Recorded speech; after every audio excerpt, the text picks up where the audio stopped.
Hey, this is Zach with Volagi. While we strive to make sure that our bikes are as good as they possibly can be straight out of the box, inevitably you or your local bike shop are going to have to do the final adjustment to the disc brakes. In this video, you'll find a couple quick hints and tips in order to set up your brakes for the perfect adjustment. The first step to preparing for your disc brake adjustment is to make sure that you have the right tools for the job. To adjust the Avid BB7s, really all you need is a simple 5mm L-bend Allen wrench and a T25 Torx wrench. Now this is the one that is included with most Avid disc brakes, and this is just your simple standard 5mm wrench. However, ideally a long-handled ball-end 5mm wrench and a long T25 Torx driver or P-handle will really help you get the job done.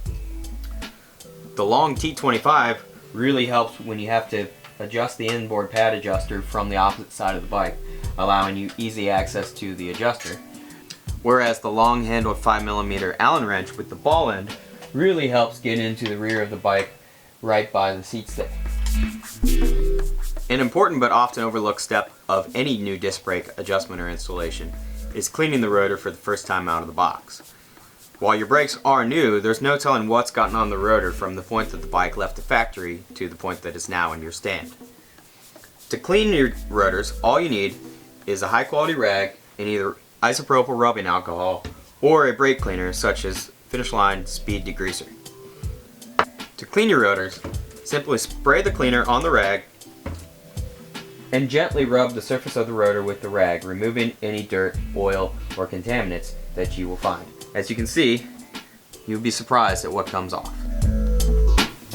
One important initial setup step for the Volagi Liscio is to make sure that the pieces of housing where they exit the frame and enter the brake, both on the rear and the front, are the proper length. We've noticed on a few bikes that they're actually coming from the factory a little bit too short. Fairly easy visual indicator that the housing is too short is if you pull on the brake lever and you see a lot of moving and flexing going on of the piece of the housing. If you see that, or if you notice that your housing is too short, simply cut a new piece to the proper length, which is around 107mm for the front piece of housing and 140mm for the rear piece of housing. Make sure to use high quality end caps on both ends and reinsert the housing to adjust the brake.